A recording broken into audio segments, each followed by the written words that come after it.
শুনি, মানে একেবারেই ছোটবেলা থেকে যেখান থেকে বলার আছে। একটু বাবা মার কথা দিয়ে শুরু করি, as I am coming from them. আব্বু খুব ছোটবেলায় আমার দাদা মারা যান। আমার বাবা তখন পৃথিবীতে আসেননি, অর্থাৎ আমার দাদির পেটে থাকা অবস্থায় আমার দাদা মারা যান। আচ্ছা।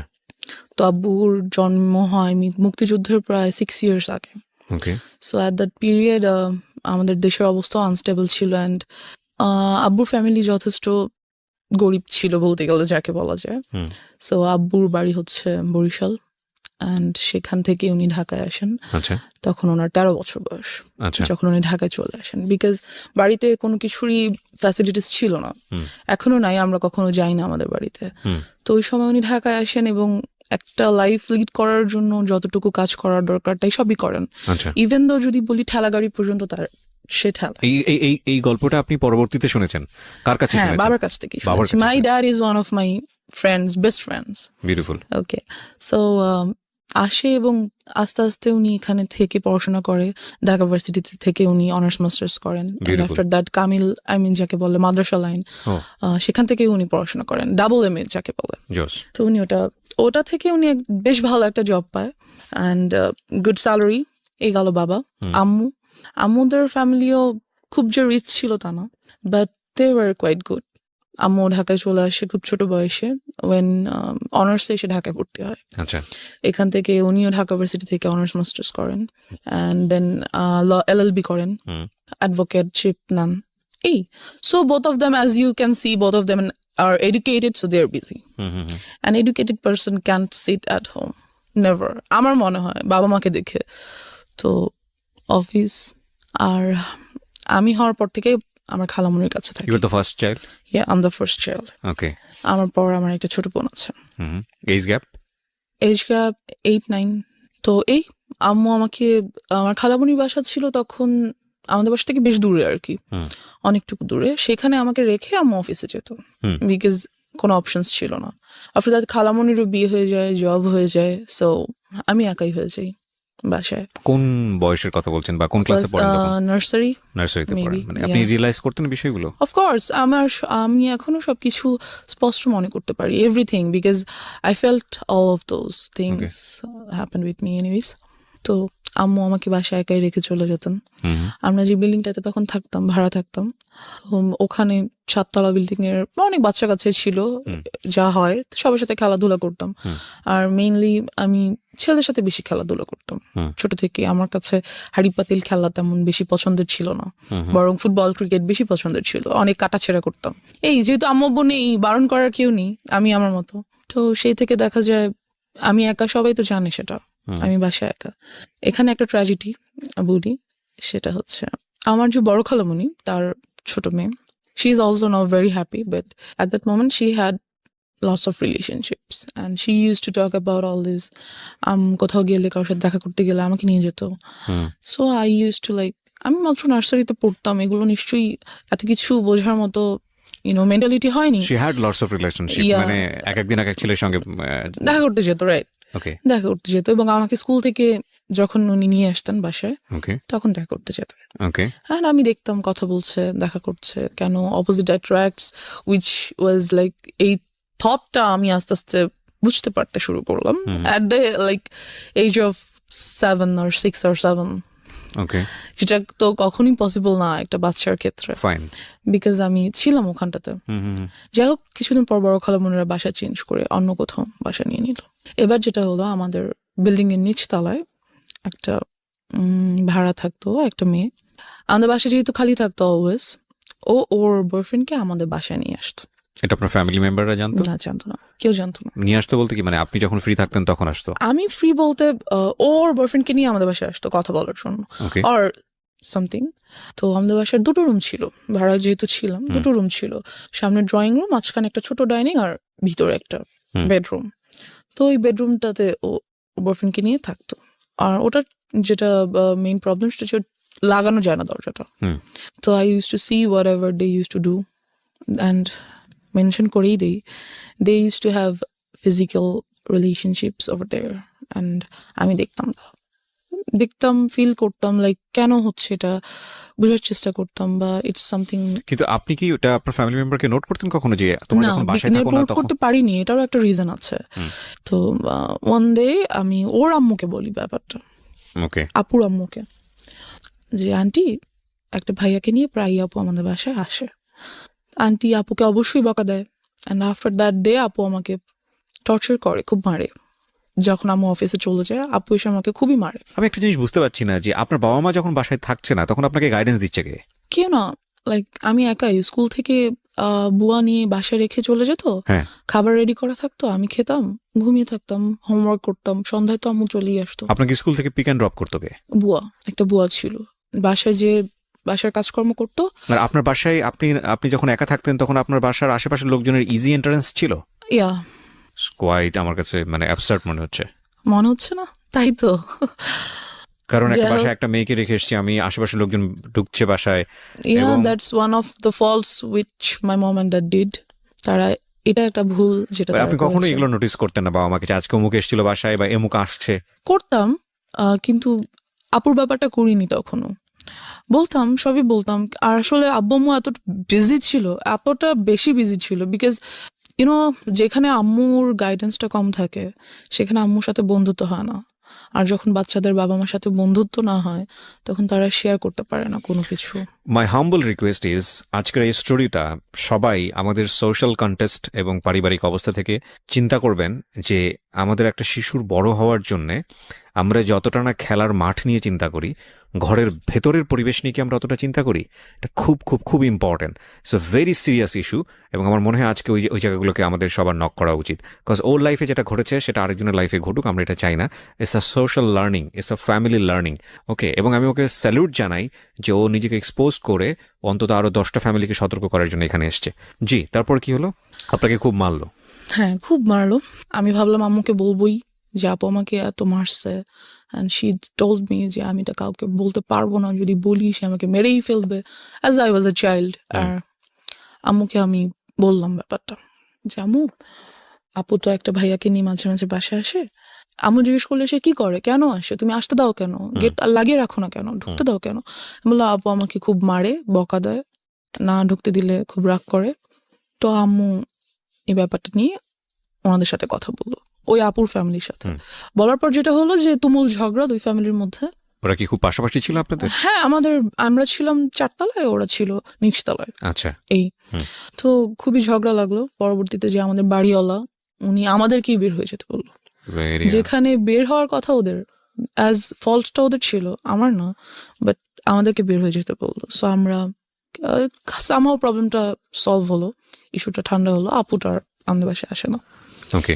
এবার যেটা হলো, আমার মেন্টালিটি লাইক ওই জায়গাটা থেকে অনেক আনস্টেবল হয়ে গেল, কি বলবো এটাকে, unbalanced. So I use to think like কেন হচ্ছে এই জিনিসগুলো, বা এগুলো কি, কেন, some kind of curiosity. Like of course একটা কিউরিওসিটি গ্রো হ্যাঁ, করলো। like- আপনি তখন নার্সারিতে পড়েন? তখন আমি 1-এ উঠেছি। ওকে। অ্যান্ড আমার কাছে ব্যাপারটা খুবই আনইউজুয়াল লাগতো। ওকে প্রিয় শ্রোতা, গল্পের মাঝখানে ছোট্ট একটা পজ দিচ্ছি সবার জন্য অ্যানাউন্সমেন্ট। জীবন গল্পের পার্ট 2 বইটি বাজারে আসতে যাচ্ছে খুব শীঘ্রই। যারা অ্যাডভান্স বুকিং দিতে চান, কারণ অল্প সংখ্যক বই আমরা বাজারে আনি প্রতি বছরই ফেব্রুয়ারি মাসকে কেন্দ্র করে, যারা অ্যাডভান্স বুকিং দিতে চান এবং ঘরে বসে পেতে চান নামমাত্র মূল্যে, বইটির মূল্য রাখা হয়েছে মাত্র 200 টাকা। তাদের জন্য আমি বলে দিচ্ছি নাম্বারটি, এই নাম্বারে ফোন করে আপনাকে অ্যাডভান্স বুকিং দিতে হবে, এবং এই নাম্বারটি 24 ঘন্টা খোলা থাকে, চাইলে আপনি এই মুহূর্তেই ফোন করতে পারেন। নাম্বারটি হচ্ছে boibajar.com-এর 09611262020। আমি আবারও বলছি এবং ধীরে ধীরে বলছি, প্লিজ নোট করবেন, 09611262020। অ্যাডভান্স বুকিং দিন, 2-1 সপ্তাহের মধ্যেই বইটি আপনার ঠিকানায় পৌঁছে যাবে। বইটির মূল্য রাখা হয়েছে নামমাত্র মূল্য 200 টাকা। ওকে। As I have seen them doing something like that, so আমার কাছে অনেক আনইউজুয়াল লাগতো যে এটা কেন হচ্ছে। আমার একটা ফ্রেন্ড বলা যায় না ঠিক, আমার থেকে সিনিয়র ছিল তখন, ও মেবি ক্লাস 3 or 4-এ পড়ে। I use to talk a lot with her. তো সেই ব্যাপারে আমাকে অনেক কিছু বলে। একটা বাচ্চা কি বা বলতে পারে, 3-4-এর একটা বাচ্চা, যতটুকুই ওর কাছে মনে হয়েছে বা ও যা বুঝে সেখান থেকে বলছে আমাকে। Anyway, so and after that আমাদের 6 তলায় একটা ছেলে থাকতো। He proposed to me when I was in class 1. Seems funny. Anyways, so আমাকে প্রপোজ করলো যে I wants to B your boyfriend. So I was like yeah I got a chance. হ্যাঁ, সবার কাছে, আমার কেন নাই? আপুর আছে, ওই আপুর আছে, সেই আপুর আছে, হ্যাঁ That's the আমার point. এরকম করা উচিত। তো I said okay. So he like কিছু না বুঝিয়ে ওকে করে দিলেন। হ্যাঁ, সবার আচ্ছা, আছে, okay, সুতরাং fine. আমার ইটস আ ফ্যাশন। হ্যাঁ, আমিও যাবো, ওকে ফাইন, গুড গুড। কি হবে I don't know, like boyfriend, good, ওর সাথে ঘুরবো ফিরবো কথা বলবো, এই তো। সো একই স্কুলে ছিলাম আমরা, নিয়ে আসতো। আমি ক্লাস 1-এ ছিলাম, সিরিয়াসলি। আমি এখন বলতে গেলেও embarrassed ফিল হয়, like how did I do that? No, there is a reason, of there course, is a definitely reason. But আমারও হয়তো বা বোঝা উচিত ছিল নিজেকে, হয়তো like take we care can করা উচিত ব্লেম ইউ ছিল, বিকজ আপনি একটা চাইল্ড সে সময়। রাইট? বোঝা উচিত ছিল আপনার প্যারেন্টের। যাই হোক, আমরা সেই ডিসকাশনে পরে ইয়া, যাব। বাট তারা আসলে কিভাবেই বা বুঝবে? আমিও তো তাদেরকে ঠিক ব্লেম ওভাবে করতে বলতে পারি না। পারি নাই। It's a situation actually. Like, okay, yeah. So, yeah, then he was my first boyfriend. Okay. Then somehow ওরা বাসা চেঞ্জ করে ফেলে। বয়ফ্রেন্ড এই আর কি, ও তো একটা বাচ্চা, ওই বা বয়ফ্রেন্ড গার্লফ্রেন্ডের কি বুঝে? যাই হোক, তো somehow ওরা বাসা চেঞ্জ করে ফেলার পরে I used to like a boy. I used to like him very much because he looked very cute. So বাচ্চা ছিলাম দুজনেই, ও আমার ক্লাসমেট ছিল, তখন আমি 2-তে উঠেছি। এনিওয়েজ, তো এই তারপর আমরা ওখান থেকে বাসা চেঞ্জ করে ফেলি। বাসা চেঞ্জ করে আমার যে বর্তমান বাসা, মানে আমাদের নিজেদের বাড়ি করে ফেলি আর কি, সেখানে চলে আসি। আসবার পর আমরা এখান থেকেই শুরু হয় আমার লাইফের মোস্ট ট্র্যাজিক পার্ট, বিকজ আমাদের যে এলাকাটা মেনশন করছি না, বাট কি বলবো, এলাকা বলা যায় না আসলে। Can any people like live there? I feel, because ওই সময়টাতে ওটা মানুষের বসবাস উপযুক্ত তো ছিল না, I guess. Fine, I want to listen your Anyways, story, what then, happened there. হ্যাঁ, আমরা একটা মৃত্যুর জন্য যেটা একটা অনুষ্ঠান হয়, কাইন্ড অফ কুলখানি বা খাওয়ায়, কোনো কিছু, না কুলখানি। আই ডোন্ট নো, অনেকজনকে ডেকে খাওয়া দাওয়া করায়, আচ্ছা, সামথিং okay. Like that. অনেক ছোট ছিলাম, মনে নেই, 2-তে আমি তখন উঠেছি মাত্র। যাই হোক, তো সেখানে আমরা যাই। যাওয়ার পর যেটা হয়, আমরা একটা আমার এক কাইন্ড অফ নানা, মানে আমার আম্মুর খালু যান হয়, ওনাদের গাড়িতে করে সেখানে যাই। তো ওই গাড়ির ড্রাইভার, সো আই ওয়াজ, আমি একটু ছোট বাচ্চাই ছিলাম, এই যে। তো সে আমাকে খুব কোলে টোলে করে নিয়ে আদর করে, এখানে ওখানে ঘুরাতে নিয়ে যায়। And then I noticed something, যেহেতু আমি অনেক কিছুই বুঝি এই ব্যাপারগুলোতে, লাইক ফিজিক্যালি কিভাবে you have to save yourself, আমি অনেকটাই বুঝি এই ব্যাপারগুলো। তো he tries to touch my private parts, and আমি বুঝতে পারি ব্যাপারগুলো, ফিল করি। সো আমি ওনার কাছে আর যেতে চাই না। কি ছিল উনি? Driver, as I said. আপনাদের ড্রাইভার? নো, যাদের গাড়িতে করে আমরা গেছি, আমার নানা ভাইয়ের driver. Okay. So he tries to like kind of, এটা first embarrassment of your life. এবং এই ঘটনা ঘটার পরে আপনি কি করলেন? তা আমি যেতে চাই না ওনার কাছে, যে না, আমি মানে ওখানেই আমরা আছি তখনও, কিন্তু আমি আম্মুর কাছে চলে যাই যে আম্মু আমি যাবো না ওনার কাছে। কিন্তু আমি কেন যেন আম্মুকে বলতে পারি না, লাইক আমার সাথে এটা হচ্ছে, আমার এটা ফ্রি ভাবে আম্মুকে বলা উচিত, কেন যেন আমার আম্মু আব্বুর প্রতিও ওই ভরসাটা আসে না যে না আমি বলতে পারি।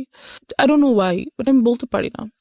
সো আম্মুকে আমি বলি যে আমার ওনাকে ভালো লাগছে না, আমি ওনার কাছে যাবো না। দেন আমরা ওখান থেকে চলে আসি, অ্যান্ড খুবই ট্রিক করে উনি আম্মু আব্বুর নাম্বারটা নিয়ে নেয়, ফোন নাম্বারটা নিয়ে নেয়, যে হ্যাঁ আমরা কোথাও যেতে হলে আমাকে ফোন দিবেন, আসবো, হ্যান ত্যান ফ্যান। যদিও উনি কিন্তু আমার নানা ভাইয়ের পার্সোনাল ড্রাইভার। ওকে।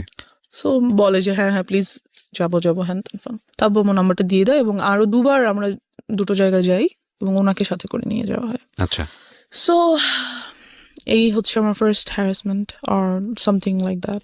সেকেন্ডলি যেটা হয়, এবং এটা আপনি কাউকে বলেননি? না, এটা আমি কাউকে বলিনি, ইভেন এখনো পর্যন্ত আব্বু আম্মুকে আমি এইভাবে বলিনি। ফার্স্ট টাইম আপনি আজকে বললেন এখানে?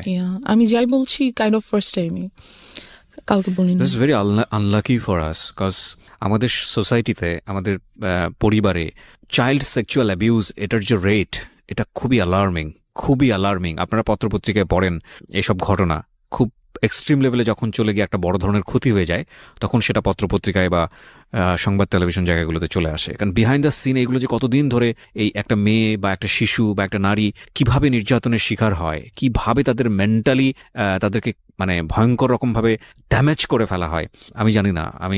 আমার মনে হয় এই জিনিসগুলোকে আরও বেশি বেশি করে এক্সপোজ করা উচিত, বলা উচিত। কজ আমি ভিকটিম, আমি কেন এটা বলতে পারবো না? কোথায় সমস্যা? ট্যাবুটা কোথায়? মানে আমাকে কেউ একজন সেক্সুয়ালি হ্যারাসমেন্ট করেছে, আমাকে কেউ একজন ফিজিক্যালি অ্যাবিউজড করেছে, অথচ সেটা নিয়ে আমি সোসাইটিতে মুখ খুলতে পারবো না, সেটা নিয়ে আমি বলতে পারবো না। কি আশ্চর্য মেন্টালিটি, মানে সেটা নিয়ে বললে আমার দিকেই আঙুল তোলা হবে, সেটা নিয়ে বললে আমাকে মনে করা হবে মেয়েটা খারাপ বা ছেলেটা খারাপ বা ওনার ফ্যামিলি খারাপ। কি ভয়ঙ্কর রকম মানে বাজে মেন্টালিটি আমাদের সমাজের। কিন্তু এই যে আমাদের এই মেন্টালিটিটা, এটাই কিন্তু যুগের পর যুগ এই প্রবলেমগুলো কিভাবে জিয়ে রেখেছে।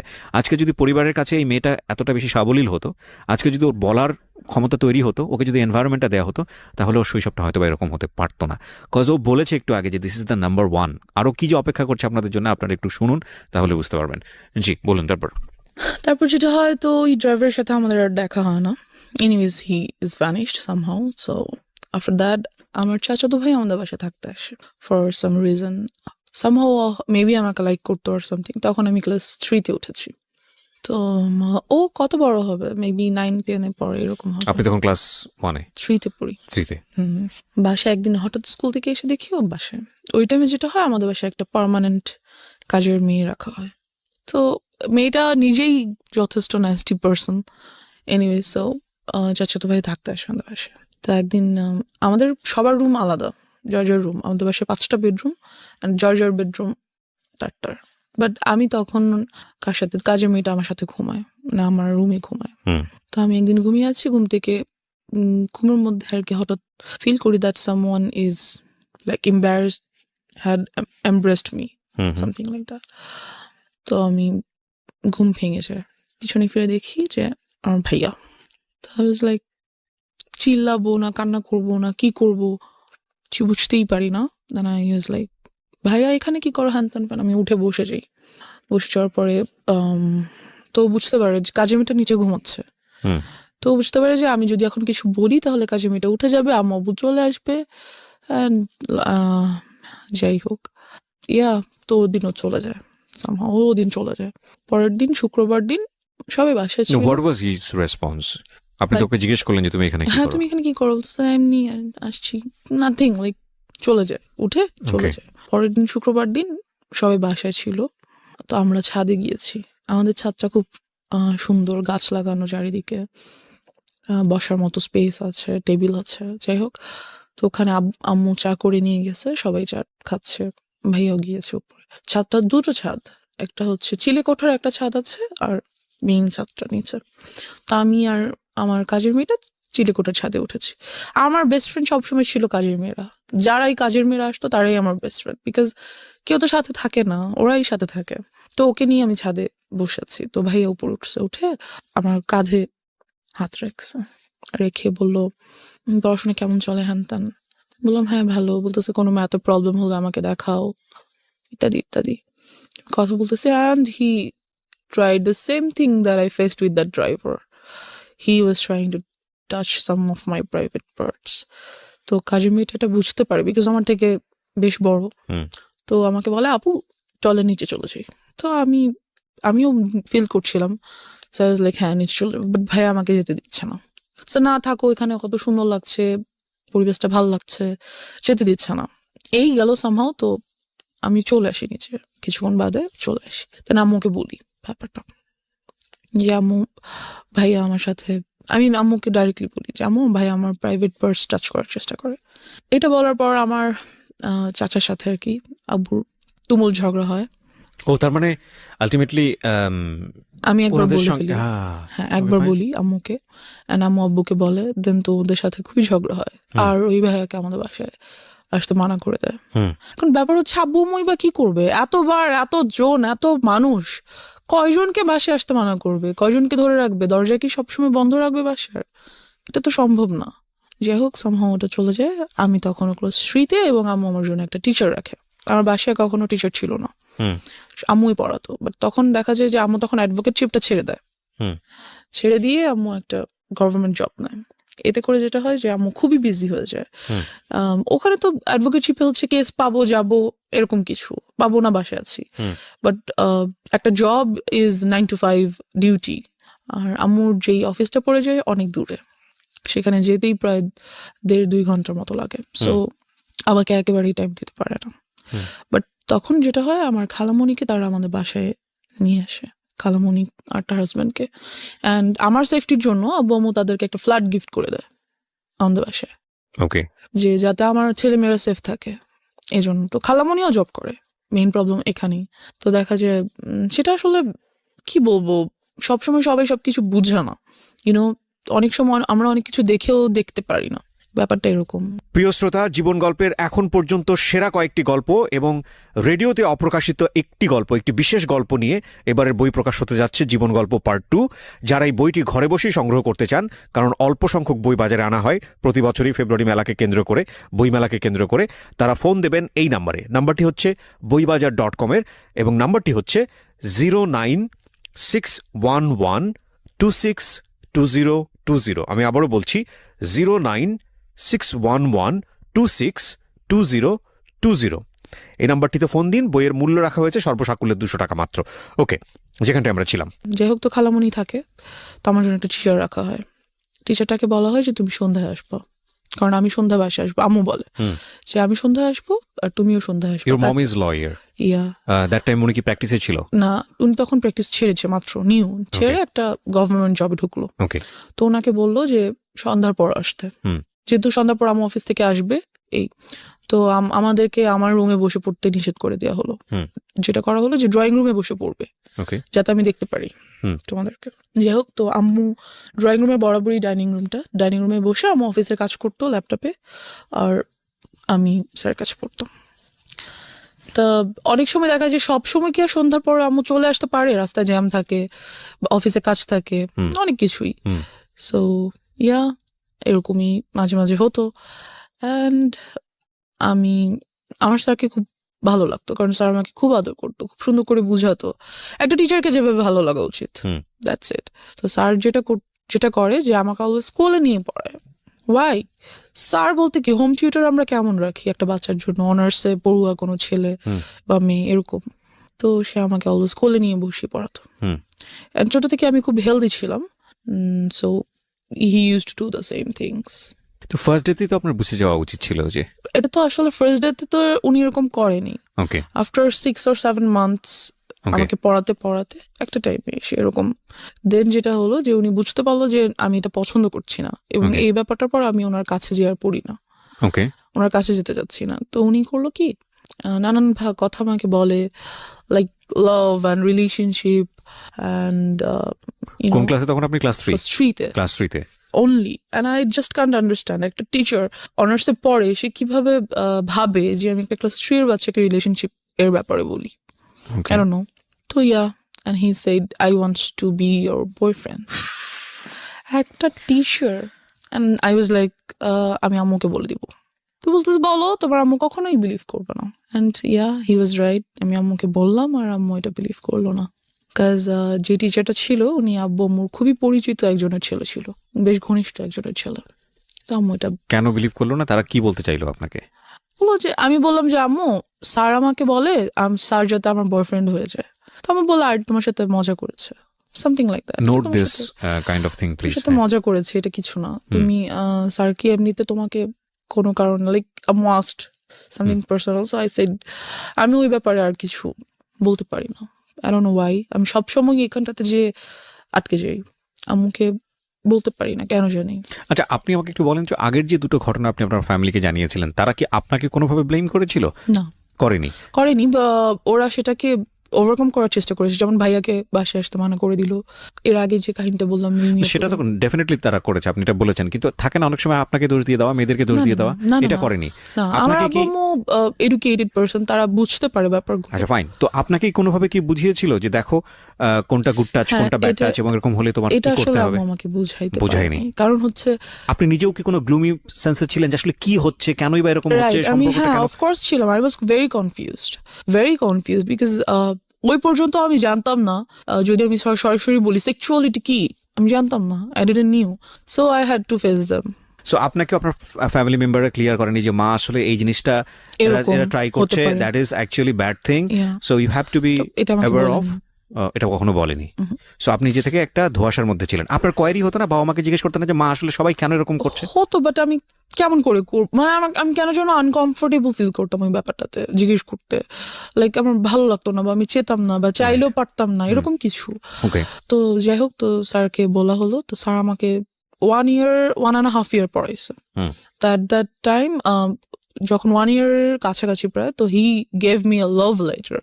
সে সেখানে লিখেছে, আমি তোমাকে অনেক পছন্দ করি, তোমাকে আমি অনেক আদর করব, তুমি ঠিক মতো পড়াশোনা করো, বড় হও, দেন আমি তোমাকে বিয়ে করব, হ্যান ত্যান ফ্যান। তো আমি আম্মুকে দেখানোর পরিবর্তে সেটা আমার ফ্রেন্ডকে দেখালাম, আচ্ছা স্কুল ফ্রেন্ডসদেরকে। হ্যাঁ তখন আমি পড়ি ক্লাস 3-তে। হুম যে কাহিনীটা হলো সেটা হচ্ছে ওই ব্যাপারটা নিয়ে পুরো স্কুলে কাহিনী হয়ে গেল। হুম তো যে ওই মেয়েটাকে ওর স্যার লাভ লেটার দিছে, হুম হুম, হুম। অ্যান্ড প্রিন্সিপাল আম্মুকে ডাকলো, ও এবং কাহিনী গুলি শুধু করেছে এক জায়গায়, লেগেছে আরেক জায়গায়, এরকম একটা অবস্থা। কাহিনীটা শুধু ওই পর্যন্তই হলো না যে লাভ লেটার হয়ে গেল, ওরা বিয়ে করবে, ওদের কতদিন পরে ওদের বেবি হবে, হ্যান ত্যান, বাচ্চারা যা করে আহা, নর্মালি, মানে বিশাল কাহিনী, পুরো স্কুল জানাজানি হয়ে গেল হুম হুম হুম, এটা। আম্মুকে কিন্তু আমি তখনও বলিনি, ইভেন দো লাভ লেটারটা আমি স্যারকে কোনো রিপ্লাইও করিনি, হুম হুম হুম, কিছুই না, বাট ব্যাপারটা পুরো স্কুলে কাহিনী হয়ে গেল। অ্যান্ড প্রিন্সিপাল ডাকলো আম্মুকে, ওকে সো আম্মু গেল, ক্লাস টিচার, প্রিন্সিপাল সবাই মিলে বললো আম্মুকে যে এরকম এরকম কি হয়েছে, আমরা তো জানি না, হুম। কেন স্কুলে এত গুজব হ্যান ত্যান। হুম। যেটা ওদেরকে বলা হলো যে আপনি আপনার মেয়েকে স্কুল থেকে নিয়ে যান, ডিরেক্টলি বলা হলো যে নিয়ে যান স্কুল থেকে, বিকজ আপনার মেয়ে আজে বাজে গল্প করে, ও বাকি বাচ্চাদেরকে নষ্ট করে ফেলবে। আমি কিছুই করি নাই, কি বা করবো, আর আমি বুঝি বা কি বলবো, বা কি আজে বাজে গল্প বা কি করবো, বাট যাই হোক এরকমটা বলা হলো। অ্যান্ড ও স্কুল থেকে আমাকে নিয়ে আসা হলো, আম্মু নিয়ে আসলো, অ্যান্ড ওই টিচারটাকে বাদ দিয়ে দিল। দেন আপনি তো ফ্যামিলিকে বললেন যে ঘটনাটা কি ছিল।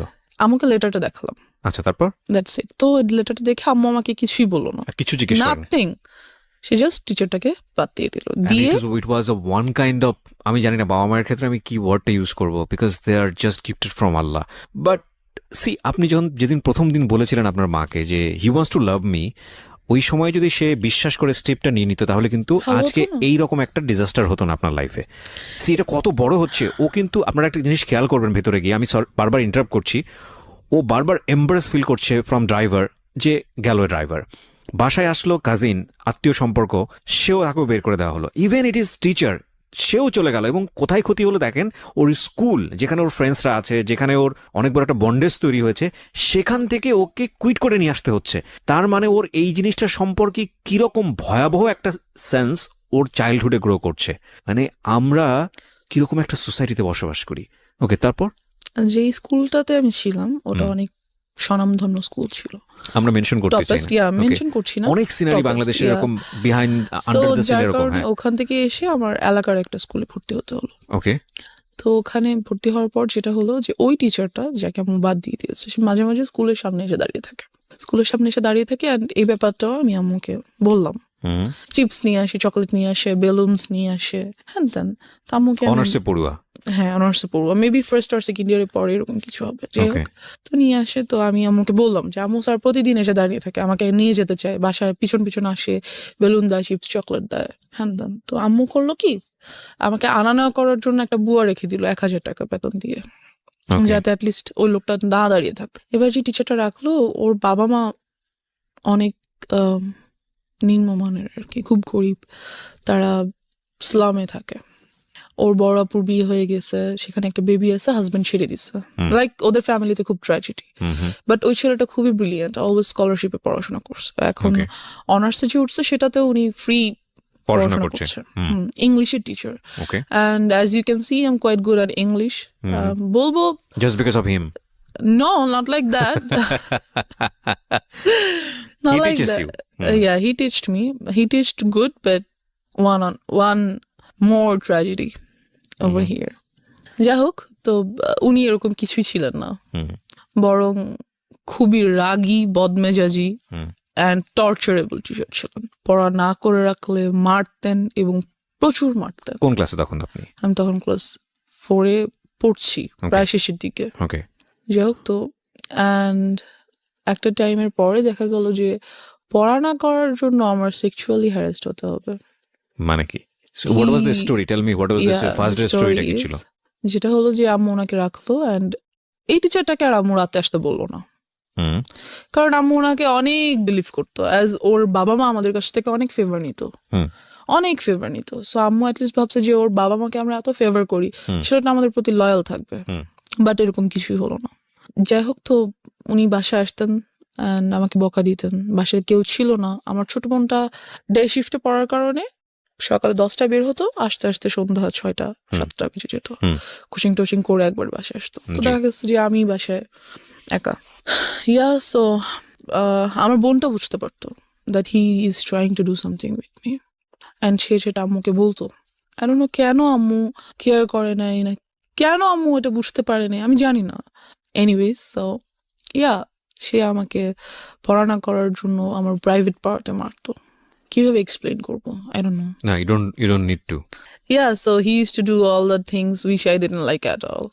What is this? Dude, what are you doing? একটা টিচার এরকম করতে পারে না। সো সে আমাকে 1 বছর পড়ালো। আমার রেজাল্ট অনেক ভালো হলো, বাট আরেক সাইড দিয়ে রেজাল্ট হয়তো অনেক খারাপ হয়ে গেল। আমার mentality or my thoughts were hurt. Then ব্যাপারটা আমি আম্মুকে বললাম না, কিন্তু খালামণিকে বললাম। মানে আর কত আর বলা যায়? কত? দেন আমি খালামণিকে সব বললাম এবং খালামণির কাছে খুব কান্নাকাটি করলাম। তো খালামণি বুঝতে পারলো ব্যাপারটা। অ্যান্ড মেনশন করে দিই, খালামণি একজন psychologist. Very good. Psychologist or psychiatrist? whatever, I don't know. সে কি ট্রিটমেন্ট করে? না, ছেড়ে দিয়েছি, এটাও নিয়ে ছেড়ে ওকে, দিয়েছি। সাইকিয়াট্রিস্ট। হ্যাঁ। whatever. সো আমি খালামণিকে বলার পরে খালামণি ব্যাপারগুলো আম্মুকে খুব ভালোভাবে শেয়ার করলো। আম্মু যেটা হলো যে বুঝার পরিবর্তে আম্মু খুব রাগ হয়ে গেল যে আমি কি করব, কয়টা টিচার চেঞ্জ করব, একটা আনছি এটাও বলে এটা, আরেকটা আনছি এটাও বলে এটা, সবগুলাকে বাদ দিচ্ছি। এটা কেউ আসলেই এরকম হচ্ছে, না কেউ পড়াশোনা করতে যাচ্ছে না? কি করব, কয়টা টিচার বাদ দিব, টিচার পাবো কোথায়? অ্যান্ড আমাদের যে এরিয়াটা ছিল সেখানে ভালো টিচার পাওয়াও খুব মুশকিলের ব্যাপার ছিল। So she was like fed up, আমি করবোটা কি? বাবাকে বলতে পারছে না, কেন বলতে সে জানে কেন বলতে চাচ্ছে না বাবাকে ব্যাপারগুলো। অ্যান্ড এই টিচারটাকেও আম্মু বাদ দিয়ে দিল এক পর্যায়ে। যে বাদ দেওয়াতে যেটা হলো, বাদ দিবে আর কি, 1 মান্থ পর বাদ দিবে, এরকম মানে মাসের শেষে তো বাদ দিতে হবে, এরকম কিছু। The biggest tragedy of my life. একদিন স্যার 1টা-1:30টার দিকে বাসায় আসলো। স্যার খুব ভালোভাবে জানে এই টাইমে আমাদের বাসায় কেউ থাকে না, এবং স্যারের বিকেল 5টার আগে আমাদের বাসায় ঢোকা নিষেধ। আম্মু বলে দিয়েছে তাকে যে তুমি আসবে না, বিকেলের আগে বাসায় আসবে না। বিকেলে আমার খালামণি বাসায় চলে আসে আর কি। তো সে যেটা করলো যে 1:30টার দিকে বাসায় আসলো। ওই সময় যেটা কাজের মেয়েটা আমার খালামণির বাচ্চাদেরকে নিয়ে তাদের ফ্ল্যাটে ঘুম পাড়াচ্ছে, আর আমার ফ্ল্যাটে আমি একা। তো কলিং বেল বাজলো, আমি গেট খুললাম। খোলার পর দেখলাম স্যার। বললাম স্যার এখন তো আমি পড়বো না, আমি তো মাত্র স্কুল থেকে এসেছি। তো সে বললো যে আমার আজকে অনেক কাজ আছে বিকালে, এখনই পড়া শেষ করতে হবে, তুমি বই নিয়ে আসো। তো অ্যাজ ইউজুয়াল আমি বই আনতে গেলাম আমার রুমে, যেহেতু আমার রুমে পড়া নিষেধ। কাজ আম্মু ড্রয়িং রুমে, আমার রুমে পড়া নিষেধ ছিল, ড্রয়িং রুমে পড়তে হতো। যাই হোক, তো আমি বই আনতে আমার রুমে যাই, and he enters the flat, আর উনি দরজাটা অফ করে দেয়, মেইন গেটটা অফ করে দেয়। মেইন গেট অফ করে না, মেইন গেটে চাপিয়ে দেয় আর কি, লাগিয়ে দেয়, চিটকড়ি লাগায় না। অ্যান্ড আফটার দ্যাট আমি আমার রুম থেকে বই আনতে যাই, আর উনিও আমার পিছনে পিছনে আমার রুমে চলে যায়। যেটা উনি করে সেটা হচ্ছে আমার রুমের দরজাটা আটকে দেয়। আটকে উনি আমাকে ফার্স্টে 2টা চড় দেয়, দিয়ে একটা লাথি মেরে খাটের মধ্যে ফেলে দেয়। যেটা করে, আমি স্কার্ট পরা ছিলাম, অ্যান্ড ওটা উনি ছিঁড়ে ফেলে। আফটার দ্যাট উনি আমাকে আমার পায়ের উপরে পা দিয়ে, হাঁটু দিয়ে বসে, আমার গলার উপরে কোলবালিশ দিয়ে দেয়, আর মুখটা খুব জোরে চেপে ধরে। So I was like stuck. হয়তো আল্লাহই কোনোভাবে হেল্প করছে আমাকে, যে ঠিক ওই টাইমটাতেই আমাদের মাঝখানের ফ্ল্যাটের এক ভাড়াটিয়া উপরে আসে, তার চিনি লাগবে। সো এসে উনি দেখে যে দরজায় টিচারের ছেলেদের জুতা, যেহেতু আমাদের বাসায় ছেলেদের জুতা আসে না, থাকে না কখনো। সো নক করা মাত্র দরজাটা খুলে যায়, ধাক্কা দেওয়া মাত্র ঢুকেই ফিল করে যে ভিতরে আমার রুমে কেউ আছে, and something is going on. আমি হয়তো চিল্লাতে পারছিলাম না, বাট সাউন্ড তো করতে পারছিলাম, ধস্তাধস্তি তো করছিলাম। সো উনি বুঝতে পারে ব্যাপারটা, বুঝে উনি খুবই প্রচন্ড জোরে আমার দরজায় নক করে, অ্যান্ড স্যার নকটা শুনেই আমাকে ছেড়ে উঠে দাঁড়িয়ে দরজাটা খুলে টেবিলে চলে যায়, যে বসে থাকে, অ্যান্ড আমার দিকে জাস্ট একবার তাকায়, লাইক আ লুক, আমাকে সাবধান করে দাও, হেই ডোন্ট ইউ ডেয়ার, কাউকে বলা যাবে না, সামথিং লাইক দ্যাট। তো আমি যেটা করি, আমি দৌড়ে আন্টিকে জড়িয়ে ধরি, অ্যান্ড কান্না করে দিই, আন্টির কাছে কান্না করি খুবই, যে আন্টি আমাকে কোলে নিয়ে ওনাদের বাসায় চলে যায়। তখন আমি ক্লাস 5-এ পড়ি। নিয়ে যায় এবং জিজ্ঞেস করে কি হয়েছে। ইতিমধ্যে স্যার বাসা থেকে বেরোয় চলে যায়। এরকম একটা অ্যাটাক উনি কেন করলো? কোনো Because ওই ধরনের যে কোনো আমি রেশারেশি? খালামণিকে বলেছি, ও, তার আম্মু যে তার মাকে বলেছে, সো ওনাকে কি বিষয়টা আগে থেকে নক দেওয়া হয়েছিল আপনার ফ্যামিলি থেকে, না তোমাকে বাদ দিয়ে দেওয়া হচ্ছে বা এরকম কোনো মেবি আই ডোন্ট নো। অবশ্যই না হলে উনি এরকম করার তো কথা না। Okay, so what was his intents basically? কি ট্রাই, মানে কি চাচ্ছিল সে, যেহেতু জিনিসটা হয়তো সে ভাবছে যে আমাকে যেহেতু বাদ দিয়েই দিচ্ছে, আমার নামে একটা বদনাম হচ্ছেই, তাহলে বদনামটা কিছু না করে কেন হবে, আমি কিছু করি দেন হোক। Maybe something like that. কিছু যে সে করেনি তা তো না, কিছু তো সে করেছে, Right. কিছুটার তো আর বদনাম হবে না। যখন বলে বদনাম হবে তখন তো ফুল বদনামটাই হবে। ফুলটাই হবে, তো Okay. সে চাইছে তো আমি ফুলই করি, Okay, কেন যাই হোক। করবো না। তারপর কি হলো Something আপনার like খালামণির সঙ্গে? that. খালামণি না, সরি, আন্টি আর কি। আন্টি, পাশের বাসার আন্টি, পাশের হ্যাঁ। বাসার আন্টি। তো আমি খুব তখন তো বাসায় কেউ নেই, তো কান্নাকাটি করার পরে আম্মুকে আন্টির সাথে সাথে ফোন করলো। হুম। ফোন করে ব্যাপারটা বললো। বলার পরে আম্মু বললো আচ্ছা ভাবি, ওকে আপনি আপনার কাছে রাখেন। আমি এতটাই ভয় পেয়ে গেছিলাম যে এর পরের 1 month আমি ঘুমাতে পারিনি রাতে। ও, আপনার মা এসে কি করলো? মা এসে কি করবে, খুবই কান্নাকাটি করলো। আম্মু আমাকে জড়িয়ে ধরে, and যেটা হলো what was your father role? উনি কই এই গল্পের উনি মধ্যে?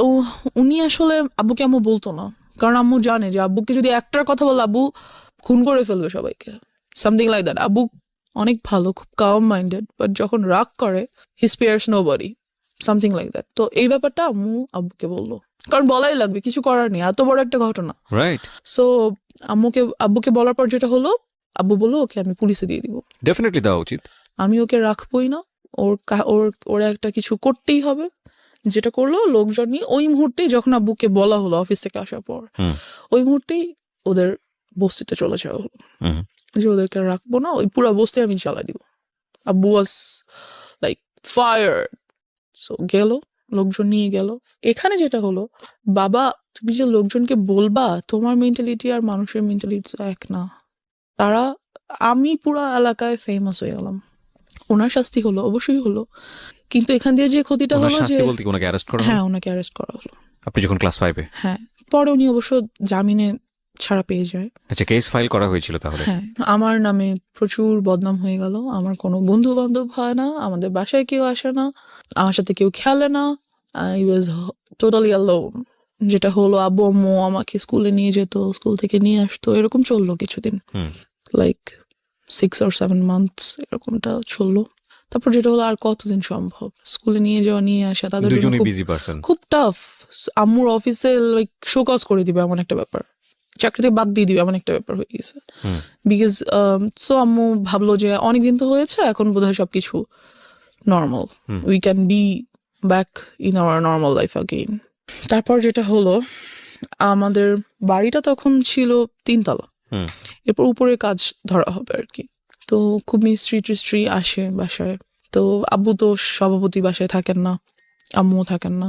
তো তখন আমি মেবি 6-এ পড়ি। হুম।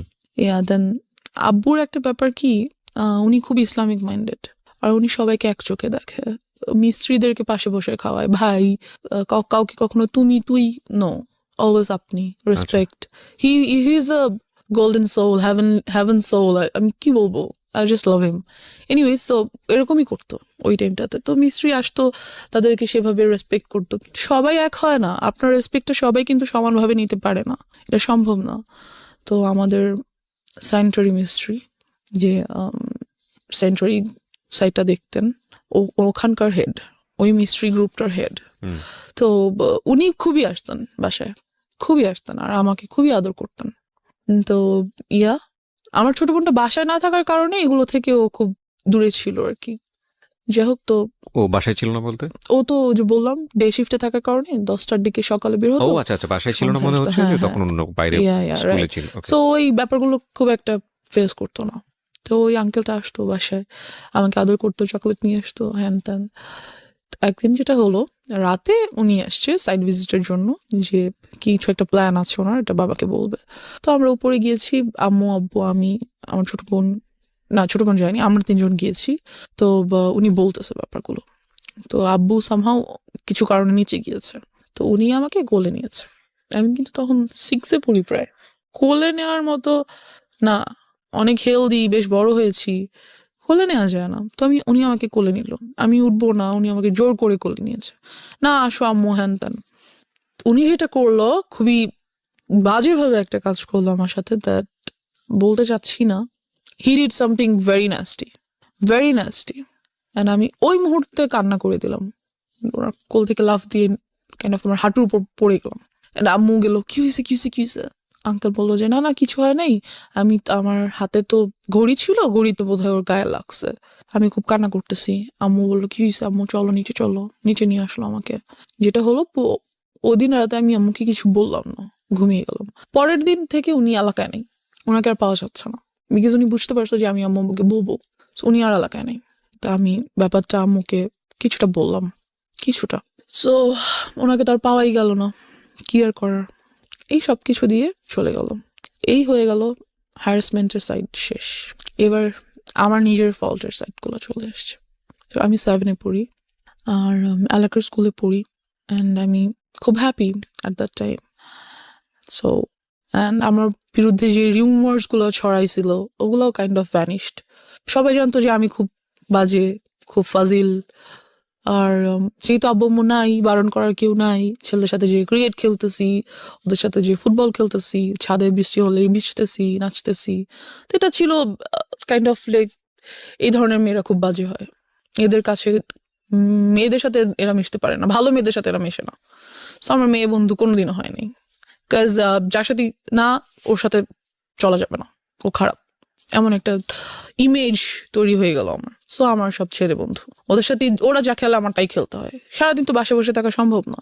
তো এই খেলাধুলা যাই হোক, এক পর্যায়ে যেটা হলো, আমাদের এক সিনিয়র ভাইয়া, উনি আমাদের সাথে ক্রিকেট খেলতো। তো উনি যেটা করলো, উনি বললো যে তোমাকে আমার খুব পছন্দ হয়েছে, I want to be in a relationship with you. Then I was like, কিছু বললাম না, ভাবলাম কি করবো হ্যান ত্যান। তো আমার বেস্ট ফ্রেন্ড ওকে বললাম, তো খুব হাসাহাসি করলো, সে সিনিয়র ভাইয়ের সাথে রিলেশন করবি তাতে তুই আমাদের আপু হয়ে যাবি না, এরকম কিছু না। তো আমি খুব ওর কথাটাতে আমি খুব মজা পেলাম, ওয়াও আমি তোদের আপু হয়ে যাবো, great, then I must do that. So আমি ওনার প্রপোজালটা অ্যাকসেপ্ট করে ফেললাম। যেটা হলো যে একদিন উনি ছাদে আসলো আমাদের।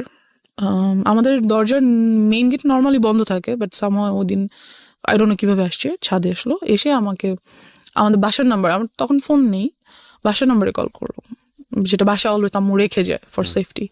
কল দিল, দিয়ে বললো যে আমি ছাদে এসছি, তুমি ছাদে আসো। তো আমি ছাদে গেলাম, যাওয়ার পর he tried to kiss me, and এই ব্যাপারটা আমার কাছে অনেক নাস্টি ছিল, বিকজ আই ডোন্ট লাইক ইট।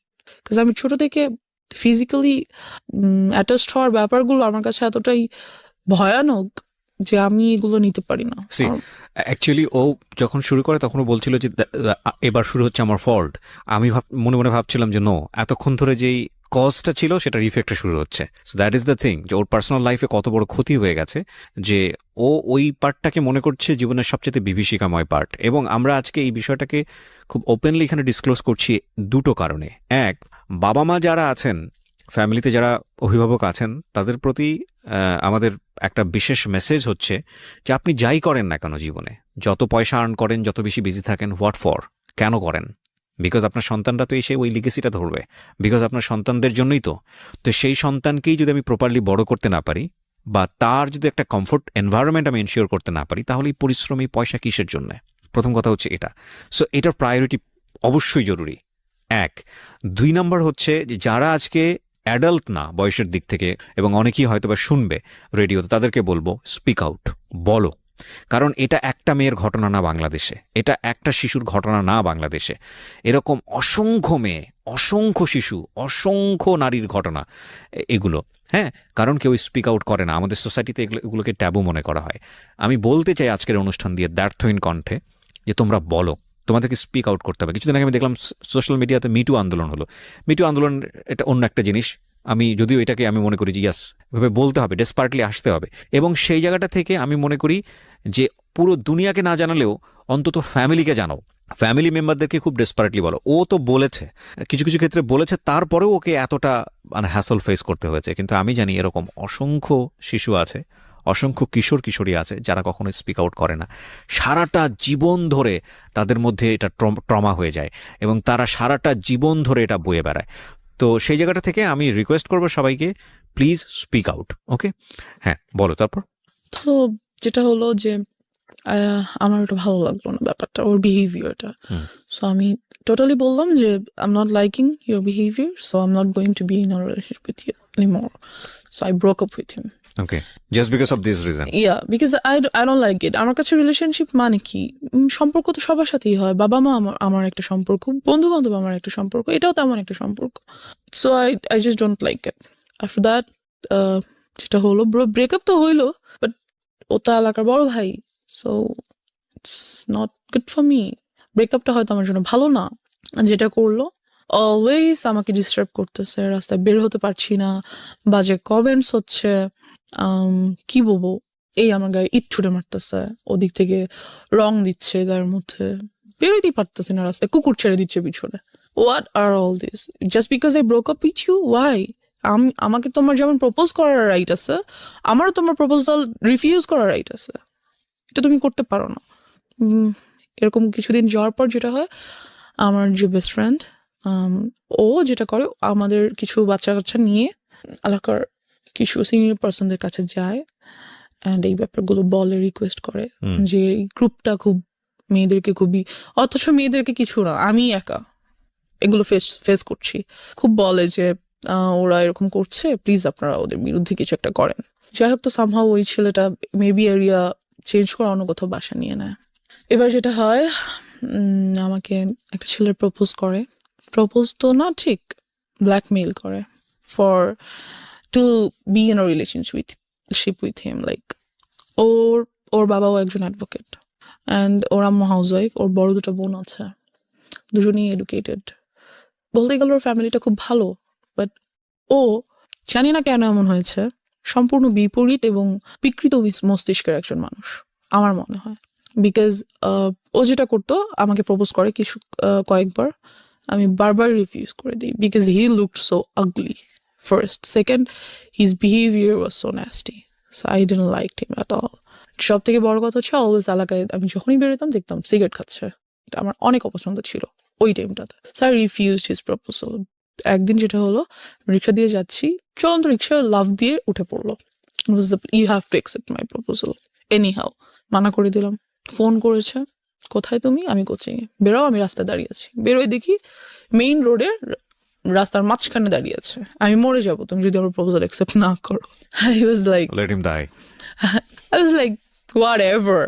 দেন যেটা করলো, ওর আব্বুকে দিয়ে আমাকে ফোন করালো। মানে চিনতে ভুল করেছে, মানে থাকে না, ওর কমন সেন্স মনে হচ্ছে আসলে আমার একটা দয়া একটা মায়া হবে, and I think she will fall in love with me, that's why ও মাঝখানে দাঁড়িয়ে আছে। বাট সব গাল তো একরকম না, খুশি হয়ে যাবে অনেকে। আই থিঙ্ক আপনি খুশি হয়ে গিয়েছেন, ঠিক আছে, আপদ বিদায় হবে যদি আজকে কিছু একটা হয়েই যায়। Kind of like that, yes, because ও অলওয়েজ পিছন, আমি যেখানে যাচ্ছি সেখানে। ওয়াই? এনিওয়েজ, তোর আব্বুকে দিয়ে আমাকে ফোন করালো। তোর আব্বু ভাবলো যে যাক, একটা ভালো মেয়ের সাথে যদি ফ্রেন্ডশিপ হয়, মেবি ও আস্তে আস্তে চেঞ্জ হয়ে যাবে। তো ওর আব্বু ফোন দিল আমাকে, দিয়ে বললো যে আম্মু, আমার ছেলেটা তো তোমার সাথে ফ্রেন্ডশিপ করতে চাচ্ছে। বলছে আমি ফ্রেন্ডশিপ করতে চাই, আব্বু তো আর বলতে পারে না যে আমি রিলেশনে যাবো। তো বাবা কেন ফোন দিয়ে সেটা ইন্সপায়ার করবে? আই ডোন্ট নো, ওর আব্বু আমাকে ফোন করলো এনিহাউ। আই থিঙ্ক ও ফোর্স করেছে ফ্যামিলিতে, যে কোনো ভাবে হোক ওটা করেছে যে তোমরা এটা ম্যানেজ করো, আদারওয়াইজ আমি একটা কোনো কিছু করবো। হ্যাঁ, তো ওর আব্বু আমাকে ফোন দিয়ে বললো যে আম্মু তো তোমার সাথে ফ্রেন্ডশিপ করতে চাচ্ছে, তো তুমি ওর সাথে ফ্রেন্ডশিপ করো, দেখো না আমার ছেলেটা অনেক ভালো, ও অনেক লক্ষ্মী ছেলে, হ্যান ত্যান। তা আমি কি বলবো আঙ্কেলকে? আমি বললাম, আঙ্কেল, আমার আম্মু ওর সাথে কথা বলতে নিষেধ করেছে। তখন আমি কিসে পড়ি? ক্লাস 8-এ পড়ি, 7-এ পড়ি, 7-এর শেষের দিকে। তো সামহাউ আমি ওর সাথে ফ্রেন্ডশিপ করলাম। আমি বললাম, no, I can't go with a relationship, but I can be your friend. সে ওখানে ওর যেটা মেইনিয়া ছিল, যে খুব সুন্দর গিটার বাজাতে পারতো, গান করতে পারতো।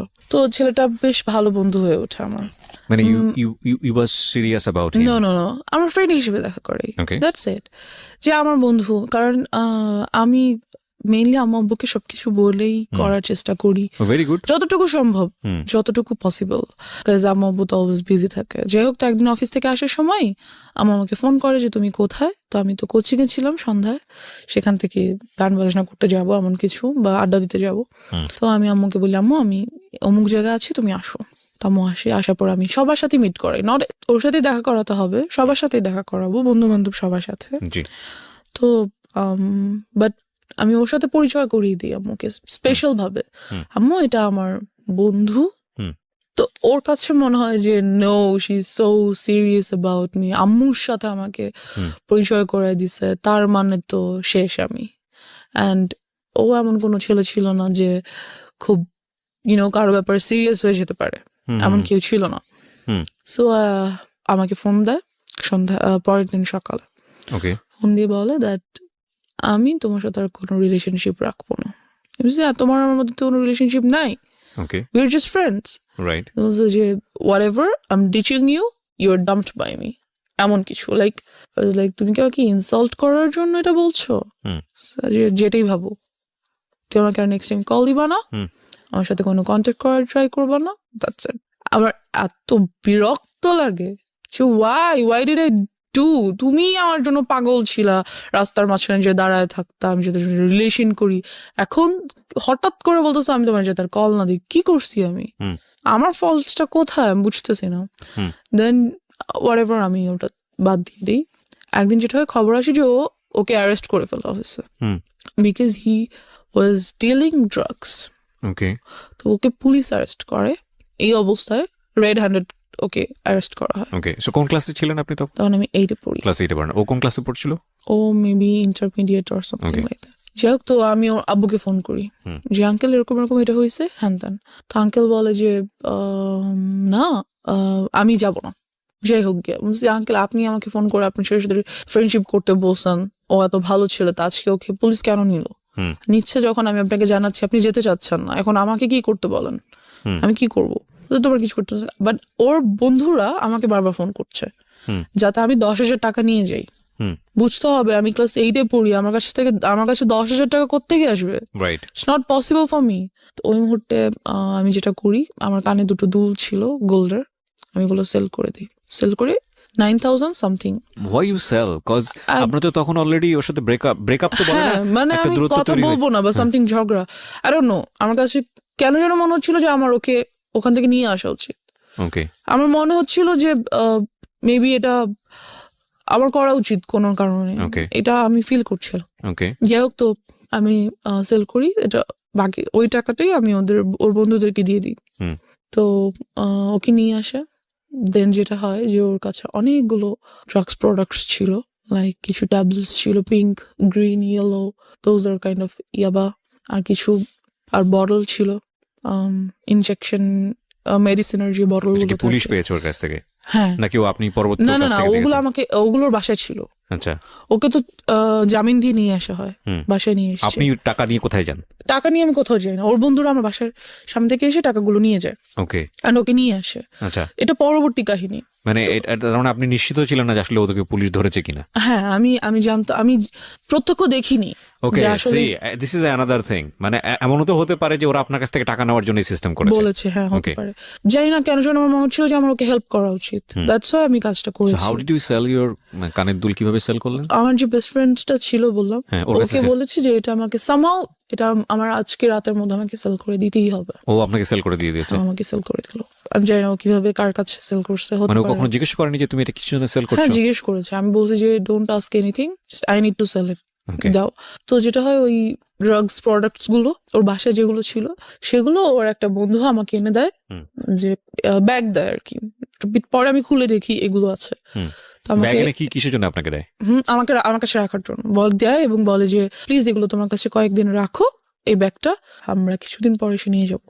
ও তখন কোথায়? ও তখন যেদিন আমি যখন টাকা দিচ্ছি তখন ওটা আমাকে দেয়। আচ্ছা, ব্যাগটা আমাকে দেয় রাখার জন্য, যে যদি পুলিশ ওদের বাসায় সার্চ করে তাহলে এগুলো পাবে, আর যদি ওদের বাসায় পায় তাহলে ওর বাবা মাকেও অ্যারেস্ট করা হবে। ওর কাছে অল্প কিছু জিনিস পাওয়া গেছে, জন্য ওকে জামিন করা সম্ভব, বাট যদি এগুলো পায় তাহলে অনেক প্রবলেম হবে। সেটা হয় আমাকে দিয়ে যায়। তো ওরাতে ওখান থেকে আমি কিছু জিনিস আমি রেখে দিই। কি মেন্টালিটিতে এটা করেছি, কেন ভালো লাগলো, আই ডোন্ট নো কেন রাখলাম। যেগুলো ড্রাগ না, আমি জানতাম না ওগুলো কি, বাট আমি রেখেছি। কেন রেখেছি আই ডোন্ট নো। আমার কাছে মনে হলো যে আমার রাখা দরকার, বা আমি রাখি। ইট ওয়াজ ইন আ ফ্লো, আমি রাখলাম জিনিসগুলো কোনো কারণে। তো রেখে দিলাম। রাখার পর ওরা কিছুদিন পর এসে ব্যাগটা নিয়ে গেল, কথাবার্তা বলি না। যাই হোক, তো এবার ড্রাগস কিভাবে নিলাম সেটা তো চলে আসি। ওগুলো আমার কাছে ছিল বেশ অনেক দিন, আমি এগুলো রেখে দিয়েছিলাম, কিন্তু খুলিনি, ধরিনি, কিছুই না। যেটা হয় যে একদিন রাতে আম্মু আমাকে খুব বকা দিচ্ছিল, তখন আম্মু আমাকে একটা ছোট সেলফোন কিনে দেয়, ছোট্ট একটা, যাতে কোচিং এ গেলে বা কোথাও গেলে কথা বলা যায়। তো ওটা আমি টিপাটিপি করছিলাম, মেসেজেস দেখছিলাম, তো আম্মু এসে দেখে আমি বইয়ের সামনে রেখে ফোন ইউজ করছি। তো আম্মু খুব বকা দেয় আমাকে, প্রচন্ড বকা দেয়, এন্ড আমার পাস্ট নিয়ে অনেক কথা বলে, লাইক কখনোই তোমাকে নিয়ে আমি কোনো শান্তি পাই নাই, তুমি সবসময় আমাকে প্রবলেমস ক্রিয়েট করছো আমাদের লাইফে, তুমি এটা করছো সেটা করছো, হ্যান ত্যান, খুবই বকাবকি করে। তো এক পর্যায়ে আমি আমার উপর খুব চিল্লাই, ইট ওয়াজ মাই ফল্ট অর সামথিং, আমি করেছি ইচ্ছা করে, সামথিং লাইক দ্যাট। তো আম্মু যেটা করে, আমার ফোনটা নিয়ে ভেঙে ফেলে অ্যান্ড আমাকে রুম বাইরে থেকে লাগিয়ে চলে যায়। খুব বিরক্ত লাগে ব্যাপারটা, আমার খুব মেজাজ খারাপ লাগে যে আমি কেন আমার সাথে এই কাজটা করলো উইদাউট এনি রিজন, হঠাৎ করে এসে ফোনটা নিয়ে ভেঙে আমার সাথে রাগারাগি, চিল্লাচিল্লি। আমি তো কিছু করিনি। কোন ক্লাসে তখন? আমি তখন ক্লাস 8-এ। আমার তখন টেস্ট পরীক্ষা সামনে, 8-এর টেস্ট পরীক্ষা চলছে, পরের দিন আমার ইসলাম শিক্ষা পরীক্ষা, এরকম কিছু। যাই হোক, তো আমি পড়ছিলাম, বাট ফোন টিপাটি, দ্যাটস ওয়াই মেবি আমার রাগ করছে যে পড়ার টাইমে ওয়াই আর ইউ, ঠিক আছে সেটা তুমি বকা দিতে পারো যে ফোন কেন নিয়ে রেখেছো, বাট শি ওয়াজ লাইক তুই এটা করছিস ওটা করছিস। তো আম্মু আমাকে রেখে চলে গেল, রাতে খাবার দিল, খেলাম না, ঘুমাতে যাব। আম্মু ওদিন আমার সাথে আমার রুমে ঘুমাবে, সে ঘুমাচ্ছে। তো আমার ব্যাপারগুলো এত খারাপ লাগছিল যে আসলেই মেবি আমি আমার আব্বুর লাইফে অনেক বড় একটা প্রবলেম। আমার জন্য হয়তো বা আসলেই তারা অনেক সাফার করছে, যেহেতু আমার জন্য পুলিশের কাছে যেতে হয়েছে, এলাকায় প্রবলেম হয়েছে, a lot of things they had to suffer for me. So I was like, আমার মেবি বাসা থেকে চলে যাওয়া উচিত, হয়তো আমি না থাকলে আব্বু আম্মুর কোনো প্রবলেম হবে না। তো তারা, কি বলবো, তাদের সব প্রবলেম সলভ হয়ে যাবে, আমি হয়তো তাদের প্রবলেম। আমি যেটা করলাম, রাত্রে প্রায় 1:30টার দিকে ঘুম থেকে উঠে বাসা থেকে বের হয়ে গেলাম। And you don't know আপনি কোথায় যাচ্ছেন? নো, আই ডোন্ট নো, আমার জাস্ট মনে হচ্ছিল আমি হয় মারা যাবো, আদারওয়াইজ এই বাসায় থাকবো না। ওকে। বিকজ আমি হচ্ছি এই বাসার প্রবলেম, আমি নাই তো বাসাটা শান্তি থাকবে, বিকজ আম্মুর কথায় আমার এমনই মনে হচ্ছিল। তো আমি বের হয়ে গেলাম, বের হয়ে রাস্তা একটু সামনে যেয়ে বসে রইলাম, একটা বাসার সামনে বসে রইলাম। তো তখন মনে হচ্ছিল যে না, বাসায় চলে যাই, বাসায় চলে যাই। আম্মা ঘুম থেকে উঠার আগে বা এটা জানতে পারার আগে যে আমি বাসায় নেই, আমি বাসায় চলে যাই। আর ভাবলাম না, যাবো না, like I was confused, and এর মধ্যে অনেক রাত হয়ে গেছে। তো যেটা হলো, আব্বু ঘুম থেকে উঠে গেল এবং দেখলো আমি নেই।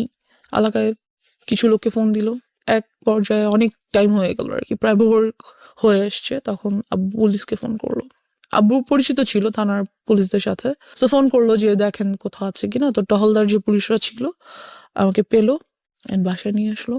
অ্যান্ড আব্বু আমাকে কিছুই বললো না, কোনো বকাঝকা করলো না, কিছু করলো না, বিকজ আব্বু নিউ দ্যাট আম্মু আমাকে এমন কিছু একটা বলছে যার জন্য আমি কাজটা করছি। তো আব্বু আমাকে জাস্ট বললো যে নেক্সট টাইম যদি কখনো তুমি বাইরে যেতে চাও, রাতে ঘুরতে যেতে ইচ্ছে করে, তাহলে বাবাকে বলবা, আমি তোমাকে নিয়ে যাবো। I was like wow great. But আমার এইটাতে হয়তো আমার ফিল করা উচিত ছিল যে না, বাবা আমাকে একটা চান্স দিছে, I should take it. But আমার কেন যেন খুব বিরক্ত লাগছিল, বকা দিল না কেন আমাকে, আমি রাতের বেলা বের হয়ে গেছি, আমাকে অবশ্যই বকা দেওয়া দরকার ছিল, দিল না কেন, কেমন যেন লাগছিল। এরপর থেকে যেটা হলো, আম্মুর সাথে আমার আর কোনো কমিউনিকেশন হচ্ছে না, কথাবার্তা হচ্ছে না। আর আমার খুব মাথা ব্যথা হতো, মনে হতো যে মাথা ব্যথায় মাথা ফেটে যাচ্ছে, এত মাথা ব্যথা হতো। যেটা হলো, আমি যাতে কোনোভাবে লাইক আর হ্যারাসড না হই, এই থটটা থেকে আমি অনেক বন্ধুদের সাথে, এমন ছেলেদের সাথে ফ্রেন্ডশিপ করেছিলাম যে যারা আমাকে টিস করতে পারে। করার কারণ হচ্ছে এটা যে ওরাই যখন আমার ফ্রেন্ড হবে, তখন ওরা আর আমাকে টিস করবে না বা আমাকে কোনো প্রবলেম করবে না। তো ওদের মধ্যে থেকে একজন আমাকে বললো কি যে তুই সিগারেট খা, সিগারেট খেলে যেটা হবে, মাথা ব্যথা করবে না। তো আমি সেই কাজটাই করলাম, সিগারেট খেলাম। অ্যান্ড ফিলিংসটা এমন ছিল যে হ্যাঁ, খুব মাথা ঘুরতেছে, কিন্তু একটু পরে আর মাথা ব্যথা করছে না। পৃথিবীর অন্যতম জঘন্য জিনিস, এবং এটা যারা খায় প্রথম আমি একটু বলে নেই, বিকজ ওই ফ্যান্টাসিতে সবাই থাকি আমরা টিনেজ বয়সে। আমি যদি একটা টান দিইনি তা না, সে কারণেই বলছি। এর চেয়ে জঘন্য জিনিস আমার কাছে মনে হয় না। এটাতে মানুষ কেন নেশা, অন্যান্য ড্রাগস এগুলোর ক্ষেত্রে কি হয় আমি জানি না, কোনো ফিল নিশ্চয়ই আসে, কিন্তু এটাতে তো কোনো ফিল আসার কোনো লজিকই আমি খুঁজে পাই না। একটা খুব কটু গন্ধযুক্ত একটা ধোঁয়া, এবং এটা মানুষ ভিতরে কেন যে নেয়, এবং নেয়ার পরে যে মুখের যে গন্ধ, এইগুলো এদের কাছাকাছি যাওয়া যায় না। আই এম সরি, মানে ভেরি এম্বারেসিং। এটা কোনোভাবেই মানে খাদ্যযুক্ত একটা জিনিস হইতে পারে না, কোনোভাবেই না। এই অখাদ্য এটা, এবং এত বেশি অখাদ্য এটার ভিতরে মানুষ হুদাই অকারণে ব্রেন থেকে একটা ট্রমা, মানে এই পার্টিকুলার জিনিসের প্রতি মানুষ তৈরি করে যে না এটা খাইলে এরকম একটা ফিল হয়, এটা খাইলে সিগারেট ছাড়া একটা কবিতা আসতেছে না, সিগারেট ছাড়া এটা হচ্ছে না, সিগারেট ছাড়া বাথরুম হচ্ছে না। ফালতু থিং, নাম্বার ওয়ান ফালতু থিং, এত দুর্গন্ধযুক্ত জিনিস। জি বলেন। এনিওয়েজ, তো যেটা হয়, সিগারেট খাওয়া শুরু করে দিই আস্তে আস্তে। আর ওই পিরিয়ডটাতে আমার আর রাতে ঘুম আসে না। So how do you smoke? Because আপনার তো ফ্যামিলিতে এটা জানানোর কোনো বিকজ সুযোগ আমি নেই। ওই যে বললাম, ক্লাস বাসায় 8 যার পড়া যার, অবস্থায় আপনি স্মোক করেন। রাইট, বাসায় যার যার রুম আলাদা, কেউ কারোর রুমে যাচ্ছে না। আর রাতে তো সবাই ঘুমিয়ে যাচ্ছে, আমি আমার রুমে আছি। Like, so you locked your room? No, I never locked my room because আম্মু আব্বু মাঝে মাঝে আসে, বাট রুম সবাই ঘুমিয়ে গেলে কিন্তু কেউ হাঁটলে সাউন্ড পাওয়া যায়। আপনি বুঝতে পারেন যে না, হ্যাঁ, কেউ কেউ একজন আসলেই আসছে। আমি ফেলে দিই, ফ্যান ছেড়ে একটু স্প্রে করে দিই, দ্যাটস ইট। এটা আমাকে ওরা শিখিয়ে দিয়েছে, এরকম এরকম করলে কোনো স্মেল পাবে না, হ্যান ত্যান। চকলেট রাখা যায় সাথে, তা আব্বু আম্মু বুঝে না, আর আসলে তারা আসেও না। যেহেতু আমার রাতে ঘুম আসে না, কোনোভাবেই আমার ঘুম আসে না। ঘুম আসলেই আমি আজে বাজে স্বপ্ন দেখি। চোখ বন্ধ করলেই আমি দেখি that someone is trying to do something with me, they are like holding me, আমাকে দুই দিক থেকে দুইজনে ধরে টেনে ছিঁড়ে ফেলতেছে। ভয়ানক সব স্বপ্ন দেখি, লাইক আমি ঘুমাতে পারি না, ঘুম আসলে ঘুম ভেঙে যায় আজে বাজে স্বপ্ন দেখে। তো আমি এরকম একদিন রাতে ঘুমাচ্ছি, এমন একটা স্বপ্ন দেখলাম। স্বপ্নটা দেখে আমার এত ভয় পেলাম, ঘুম থেকে উঠে আমি ওই যে জিনিসগুলো এনে রেখেছিলাম ছেলেটার ব্যাগ থেকে, সেখান থেকে একটা বটল নিয়ে ইয়াটা খোলার চেষ্টা করি, কিন্তু এটা খোলা যাচ্ছিল না, ক্যাপটা। তো বুঝতে পারি যে ওটা সিরিঞ্জের সুইটা ঢুকিয়ে টান দিয়ে খুলতে হবে। So I did this, but আমি ওটা বডিতে পুশ করি না, যেটা করি গ্লাসে, মানে নেই, একটা ছোট গ্লাসের মধ্যে নেই, নিয়ে আমি ওটা খাই ওই দিন রাতে। যেটা হয় যে ওটা এতটা তিতা ছিল, আর খাওয়ার ঠিক 10 থেকে 15 মিনিটের মধ্যে আমি সেন্সলেস হয়ে যাই। সেন্সলেস হয়ে যাওয়ার পর আব্বু আম্মু সামহাও মেবি আমাকে রাতে দেখতে এসেছিল যে ঘুমাচ্ছি কিনা, ঠিক আছে কিনা, একটু বাদে আর কি। আমি সেন্সলেস হয়ে যাওয়ার কিছুক্ষণ পর তো দেখে আমি মাটিতে শুয়ে আছি, ফ্লোরে। তো তারা এসে দেখে, আব্বু আমাকে ধরে সোজা করে দেখে আমার মুখ থেকে ফেনা বের হচ্ছে। দেখে আমাকে সাথে সাথে হসপিটাল নিয়ে যায়। হসপিটাল নিয়ে যাওয়ার পর হোয়াট ওয়াজ ইট? এটা কি ছিল? I don't no, maybe some drug product, যেটা বডিতে নিতে হয় অফকোর্স, যেহেতু ইনজেকশন ইয়াগুলোতে ছিল, বটলগুলোতে ছিল। সেটা আপনি খেয়ে ফেলেছেন? হ্যাঁ, সেটা আমি খেয়ে ফেলেছি। আমি বুঝতে পারিনি যে জিনিসটা আসলে যে কি ধরনের ড্রাগ প্রোডাক্ট, বুঝতে পারছিলাম না। যেটা হয়, তো নিয়ে ওয়াশ করে বাসায় নিয়ে আসে, 2 দিন হসপিটাল থেকে বাসায় চলে আসি। এরপর থেকে আমি কেন যেন আমার ভালো লাগে না, আমি রাতেও ঘুমাতে পারি না, দিনে আমার কিছুতেই শান্তি লাগছে না, কিছুতেই আমি থাকতে পারছি না। যেটা শুরু করি, সিগারেট তো খাই, সাথে ফ্রেন্ড সার্কেলরা আমাকে বিভিন্ন ধরনের মদ এনে দেয়, ওগুলো খাই, বাট তাহলে আমি ঘুমাতে পারি। যেটা ঘুমাতে পারি বলতে কি, মানে সেন্স থাকে না কোনো, ঘুমিয়ে যাই, সকালে উঠি, এই ঘুম বলা যায় না এটাকে আর কি। তো এভাবে করতে করতে এক পর্যায়ে যেটা হয়, আমার হেলথ খুব খারাপ হয়ে যেতে থাকে। তো আমি বুঝতে পারি that what ever I am doing is not good for me. কি করব, ভাল লাগছিল না, এগুলো ছাড়া কোনোভাবেই থাকতে পারছিলাম না। এর বাহিরে আরো কিছু ড্রাগ প্রোডাক্টস ট্রাই করতে চাই, মেবি ওগুলার দ্বারা এগুলো ওভারকাম করতে পারবো, এমন একটা থট ছিল যে হয়তো ওগুলো যদি আমি ট্রাই করি তাহলে হয়তো এগুলো ওভারকাম করতে পারবো, এমন একটা ব্যাপার। তো একদিন একটা ফ্রেন্ড বলে যে ঠিক আছে, তোকে আজকে ইয়াবা ট্রাই করাবো, তার জন্য অমুক ফ্রেন্ডের বাসায় যাবো, ওর বাসায় আজকে আব্বু আম্মু থাকবে না। ওকে, দেন ওরা অনেকগুলো ছেলে সবাই, আর আমি আর একটা মেয়ে আমার সাথে, আর একটা ফ্রেন্ডের ওয়াইফ, ওরা বিয়ে করে ফেলেছে, এরকম কিছু। তো আসলো, ওরা সবাই ইয়াবা ট্রাই করছে।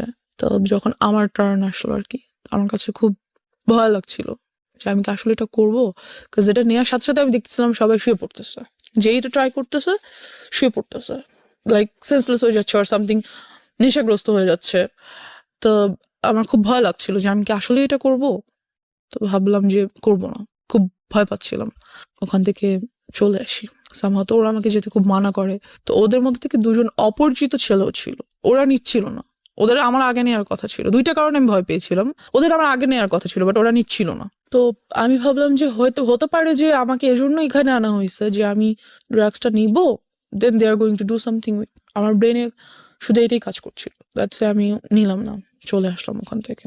অ্যান্ড ড্রাগ অ্যাডিকশনের মধ্যে তাহলে কিছুই পড়ে না, শুধু পরে আমি খুব সিগারেট খেতাম।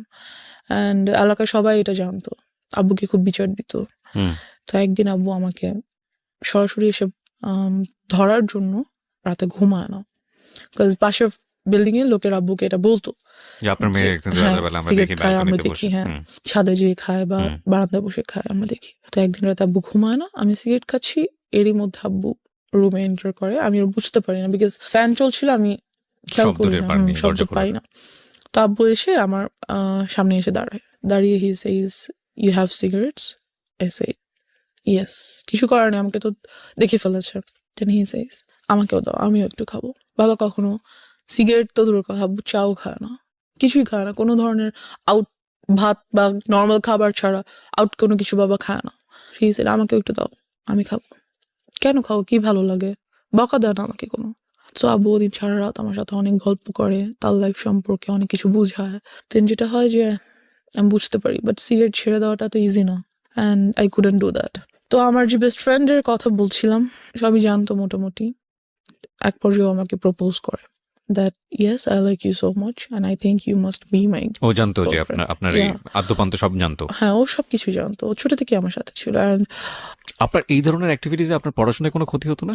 হ্যাঁ, অফকোর্স আমার রেজাল্ট অলওয়েজ খারাপ হতো, পড়াশোনায় মনোযোগ ছিল না, এরকম চিন্তা কিছু। করে দেখেন, একটা root cause basically sexual harassment, and ওই জায়গাটা থেকে একটা মেয়ের জীবনটাকে কিভাবে অন্যদিকে নিয়ে যাচ্ছে। ওকে, তো ওর প্রপোজালটা আমি অ্যাকসেপ্ট করে ফেলি। ও আমার ক্লাসমেট, বাট ও জানি না ও ইচ্ছা করে কিনা বা আল্লাহ প্রদত্ত হতে পারে, ওর সাথে থাকার কারণে দেখা গেছে আমি অনেক কিছু স্কিপ করতাম। লাইক হ্যাঁ আচ্ছা কোচিংয়ে যাও, প্লিজ যাও পড়ো, ওকে আমার নোটটা নাও, লাইক পড়াশোনার ব্যাপারেও আমাকে খুব হেল্প করতো। অ্যান্ড যেটা হতো যে যেই জিনিসটাতে আমি ভয় পেতাম, like if somebody touches me, আমি এটা কখনো নিতে পারতাম না যে কেউ আমাকে টাচ করতেছে। আমার কাছে এসে কোনো ছেলে বসলেও আমার বিরক্ত লাগতো, ভালো লাগতো না। আমার আমি হ্যালুসিনেট করতাম that he is coming towards me, trying to touch me, something like that. আমি মেন্টালি লাইক কি বলবো, উইক হয়ে যাচ্ছিলাম। বাট এই কাজটাও কখনো করতো না, যেটা আমাকে ওর কাছে খুব কমফোর্ট ফিল করতাম আমি, because he never use to do this. যেটা আমার ছেলেদের প্রতি অলওয়েজ থিঙ্কিং ছিল, এই কাজটাও করতো না কখনো আমার সাথে। So he was like very friendly with me, helpful, lovable, something like that. তো নোট করে দিত, আমার সব নোটও করে দিত, হোমওয়ার্ক করে দিত, লাইক ও আমাকে ইন্সপায়ার করতো সব কিছুতে, আমাকে বুঝায় বলতো। I use to cry with him that I had all this in my life. সাধারণত বেসিক্যালি দেখা যায় কি যে কোনো ছেলে যদি রিলেশনশিপে যেতে চায়, তারা কখনোই এমন একটা মেয়ের সাথে রিলেশনশিপ করবে না যার লাইফে এই ধরনের হিস্ট্রি ছিল। I guess no. অ্যান্ড কোর্সে তো গুড, অ্যাটলিস্ট ওরা একবার হলেও বলবে যে তুই এগুলো করে আসছিস। যখন একদম টেম্পার লুজ করে তখন এগুলো আর ওকে অ্যাবিউজ করবে, আর ওকে ইউনো কি বলবো একটু আন্ডার এস্টিমেট করবে। বাট যেটা ওর ক্ষেত্রে হতো, কখনোই এই কাজগুলো আমার সাথে করতো না। আর অলওয়েজ আমাকে খুব ইন্সপায়ার করতো that it's okay, you are going to overcome all this, it's fine. How your family treated you? Because বাবা জেনে গেল যে তুমি সিগারেট করছো, আমি তোমাকে তুমি করেই বলি, বিকজ তুমি আমার অনেক ছোট হবা, এতক্ষণ পরে তুমি চলে এসছো। সো তুমি সিগারেট নিচ্ছ এবং তোমার বাবা তোমার সাথে বিষয়গুলো শেয়ার করছে, তারও পার্সোনাল লাইফ শেয়ার করছে, তার মানে খুব ইন্টেলিজেন্টলি সেই জিনিসটাকে ডিল করছিল, এবং সে খুব ভালোভাবে বুঝতে পারছিল যে আমার মেয়েকে যদি আমি এখন খুব অতিরিক্ত শাসনের জায়গায় নিয়ে যাই, সে আরো বেশি খারাপ হয়ে যেতে পারে। সো খুব ইন্টেলিজেন্টলি সে ডিল করছিল। বাট এটা নিয়ে কি তোমার বাবা মার মধ্যে কোনো ধরনের কোনো ঝামেলা দেখতা? তারা কি বলবো, তোমাকে নিয়ে ঝগড়া করা বা তাহলে? আমার আব্বু আম্মু খুব কাম, আগেই তো বলেছি, তারা ঝগড়া করতো না, বাট টেন্সড থাকতো অফকোর্স। মাঝে মাঝে যদি আমি যেহেতু রাতে ঘুমাতে পারি না, স্টিল পারি না, আমি যদি উঠে তাদের রুমের কাছাকাছি যাই। তুমি রাতে ঘুমানো বলে আমার অনুষ্ঠানগুলো শুনেছো, that's why you are here. এটা আমি একটু জাস্ট খালি বলে দিলাম। ও কোনো অ্যান্ড্রয়েড ইউজ করে না, এবং এটার পিছনে একটা রিজন আছে। রিজনটা কি বলো তো? রিজন হচ্ছে যেহেতু লাইফে অলরেডি এত কিছু হয়ে গেছে, অ্যান্ড্রয়েড ইউজ করা মানে বাবা মা চিন্তা করে অ্যান্ড্রয়েড ইউজ করলে অনেক কিছু, আর অ্যান্ড্রয়েড পাওয়া যায় না। হ্যাঁ, পাওয়া যায় না এমন তো কিছু নাই অ্যান্ড্রয়েডে, সবকিছু পাওয়া যায়। আমি আরো ইনফরমেশন জানবো, হয়তো আরো অনেক কিছুর ব্যাপারে জ্ঞান খুলে যাবে, সেগুলো ট্রাই করতে ইচ্ছে আরো করবে। বেশি ডিরেইলড হয়ে যেতে পারো তুমি, Yeah, লাইক যে তুমি like- ড্রাগের কাছে চলে গিয়েছো। রাইট। সো দ্যাটস ওয়াই ওনারা বলেছে যে তুমি এটা থেকে দূরে থাকো, এবং আলটিমেটলি তুমি এটা এগ্রিও করেছো। অফকোর্স। সো তুমি তো আসলে অবাধ্য না, যেটা মনে হয়েছে। এবং তারপরেও এই বিষয়গুলো যখন ফ্যামিলি জেনে গেল, তোমাকে ড্রাগের কাছ থেকে সরানোর জন্য কি করেছে তারা? ড্রাগের কাছ থেকে যেটা আমি বললাম যে ইয়াবাটা মাঝে মাঝে ট্রাই করতাম। ওকে, তো ওটার জন্য আমাকে রিহ্যাবে পাঠানো হয়েছিল। এক পর্যায়ে তারা রিহ্যাবে পাঠালো। হ্যাঁ, যখন বাবা জেনে যায় ব্যাপারগুলো। কোন ক্লাসে ছিলে তখন তুমি? 9-এ। ক্লাস 9-এ। আচ্ছা, তারপর? বেশি দিন আমি ছিলাম না অবশ্য সেখানে। বেশি দিন কি, আই মিন টু সে ওখানকার ডাক্তারদের সাথে খুব কথাবার্তা হতো, আর যা ট্রিটমেন্ট ছিল বাসেই তা চলতো। বিভিন্ন ধরনের মেডিসিনস অ্যান্ড ট্রিটমেন্টস ওগুলো বাসেই হতো। এই তারপর আস্তে আস্তে সেগুলো থেকে চলে যাই, অ্যান্ড আল্লাহর রহমতে আমি এখন কোনো কিছুই আর নেই না, Okay. Nothing, I am totally out of it. এখন তো ফ্যামিলি সবকিছু জানে তোমার সম্পর্কে। হ্যাঁ, তো সবকিছু জানার পরে তারপরে সবকিছু বলতে জানে আর কি। মানে ডেফিনেটলি তুমি যেগুলো এখানে যেগুলো বলেছো সেগুলো থেকে আমার কাছে মনে হয়েছে যে অনেক কিছুই জানে। তো এরপরে তোমার প্রতি তাদের যে আচরণটা, সে আচরণটা কি তোমাকে কমফোর্ট দেয় ফ্যামিলি এনভায়রনমেন্টে? হ্যাঁ, of course comfort. They are a comfort zone for me. Of course they are. Because আমার আব্বু খুব ইন্টেলিজেন্টলি সবকিছু হ্যান্ডেল করে। দে ফিলস যে হ্যাঁ আমার ওকে কন্ট্রোল করা দরকার, আর আমার ওকে ম্যানেজ করা দরকার, মেনটেন করা দরকার, বাট ওকে টর্চার করে না, মেন্টালিও না, ফিজিক্যালিও না, because they knows about it. আসলে ওনারা ওনাদের জায়গা থেকে বেস্ট ট্রাই করেছে আমার মনে হয়। এর থেকে বেশি কি করবে? আর একটা বাবা মা, যখন বাবা মাদের বয়স যদি বলি, আমার আব্বু আম্মুর বয়স, সেই সময়টাতে তো বাচ্চারা ফ্রি ভাবে ঘোরাফেরা করতো, কেউ কিছু বলতো না, সবার মেন্টালিটি অনেক ভালো ছিল, সাফ ছিল। ডেফিনেটলি, কিন্তু- we are not accusing anybody, but সিচুয়েশনে যখন একটা শিশু বড় হচ্ছে, কোন একটা পার্টিকুলার সিচুয়েশনে, ওই সিচুয়েশনে চারপাশে যা থাকবে সেটাকেই সে অ্যাবজর্ব করবে। রাইট। ওই সিচুয়েশনটা যদি তার জন্য প্রতিকূল হয়, সেটাকে সেভ করার দায়িত্ব প্রথমত বাবা মার। সমাজ তো অবশ্যই, পরিবার তো অবশ্যই, তাদের একটা ভূমিকা আছে, এবং সেই জায়গায় অনেক বড় বড় ল্যাক আছে আমাদের, বিশেষ করে নারী শিশুদের ক্ষেত্রে, নারীদের ক্ষেত্রে, এবং অফকোর্স শিশুদের ক্ষেত্রেই আমি বলবো। এবং এই যে ধরনের যৌন নির্যাতন, এই নির্যাতন, এটা কিন্তু শুধু বাংলাদেশের সিনারি না, এটা কিন্তু সারা ওয়ার্ল্ডেরই সিনারিও। এবং সেখানে আমরা দেখি যে স্পোক পার্সন, মানে যারা এই বিষয়গুলো নিয়ে কথা বলেন, তারা ইনডিটেলি জান না কি হয়। এবং খুব ভালো, আমি তোমাকে মানে স্যালুট করি যে সামহাও কাউকে না কাউকে তো এগিয়ে আসতে হবে, কাউকে না কাউকে তো বলতে হবে। তুমি কি মনে করো যে এগুলো নিয়ে স্পিক আউট বললে এটা কিছুটা হলে কমবে, বা এখানে একটা ইফেক্ট পড়বে, বা যারা এই কাজটা করে তারা সতর্ক হবে? অফকোর্স হবে ইনশাল্লাহ, আর হওয়া উচিত। বিকজ আমরা মেয়েরা আজকাল অনেক কিছু করতে চাই। মেয়েরা পাইলট হয়, ডক্টর হয়, ইঞ্জিনিয়ার হয়, অনেক কিছু হয়। হতে হলে কিন্তু অনেক কিছু ফেস করতে হয়। যে যত বড় হবে, যত উপরে উঠবে, তার ততগুলো ধাপ পেরিয়ে যেতে হবে। আর সে প্রত্যেকটা ধাপে ধাপেই কোনো একটা বিপদ হয়তো ওয়েট করছে। সে যদি নাই জানে যে কোনো একটা বিপদ আমার জন্য ওয়েট করছে আমার মতো, তাহলে সেটা সে ওভারকাম করবে কিভাবে, তাকে জানতে হবে। কিন্তু আমার জায়গাটা হচ্ছে ওইটাই, যে যারা সুযোগটা নিল, লাইক তোমার স্কুল টিচার, ইভেন গাড়ির ড্রাইভার, ইভেন তোমার বাসার কাজের লোক, ইভেন কাজের মিস্ত্রি, কেউই তো বাদ যায়নি, রাইট? তো তুমি কি মনে করো যে তোমাদের মতো যারা ভিকটিম আছে, যারা এইভাবে বিভিন্নভাবে হচ্ছে ফ্যামিলিতে টর্চার, এখানে একটা ছেলেও হতে পারে, হ্যাঁ, যে হতে পারে, তো তাদের আসলে বলা উচিত, অন্তত ফ্যামিলিতে বলা উচিত, বেশি বেশি করে এই বিষয়গুলো অবশ্যই ওপেন আপ বলা করা উচিত, উচিত, তাদের জানানো উচিত, তাদের প্রবলেমস গুলো শেয়ার করা এতে উচিত। করে যারাই কাজটা করছে তারা ভয় পাবে, রাইট, তাদের মনে হবে যে এই কাজটা যেহেতু এগিয়ে আসছে মানুষ সামনে, আমি নেক্সট টাইম করলে আমার শাস্তি হবে। রাইট। তাদের ভয় পাওয়া উচিত, এবং Right. ভয় পাবে তারা বলবে। এবং আমিও বলতে চাই যে এই যে অন্ধ কুসংস্কার একটা সামাজিক মানসিকতা, যে ওনার মেয়ে এটা হয়েছে না জানি ওনার মেয়ে কত খারাপ, বা ওনার ছেলে এটা হয়েছে না জানি ওনার ছেলে কতটা খারাপ, এই না জানি থেকে আমাদেরকে বের হতে হবে।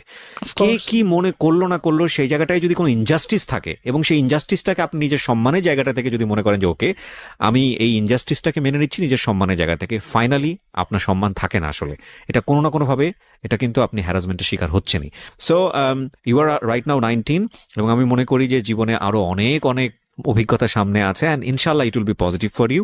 আমি ইনশাআল্লাহ। ডেফিনেটলি থ্যাঙ্কস জানাই তোমার বাবা মাকে, তারা তোমাকে অনেক লিবার্টি দিয়ে বড় করছেন, বাট এই জায়গাগুলো আমার মনে হয় না তোমার ক্ষেত্রে তুমি যে পরিমাণ সাফার হয়েছে, তোমার ইয়াঙ্গারের ক্ষেত্রে অতটা সাফার হবে না, হওনি, ইনশাআল্লাহ। কারণ তোমার একটা অভিজ্ঞতা ছিল, so তোমার জায়গাটা থেকে তুমি ওকে শেল্টার দিতে পেরেছো। রাইট। সো সেই জায়গাটা থেকে আমি মনে করি যে ডেফিনেটলি আজকের এই এপিসোডটা অনেকের জন্যই লার্নিং হবে এবং আমি তোমার জন্য উইশ করি যে তোমার একটা বেটার ফিউচার হোক এবং you so much. তুমি রাইট নাও 19 এবং তুমি অনেক ভালো পড়াশোনা করো, তোমার লাইফের যে এম আছে সেই জায়গাগুলোতে তুমি খুব ভালো করো।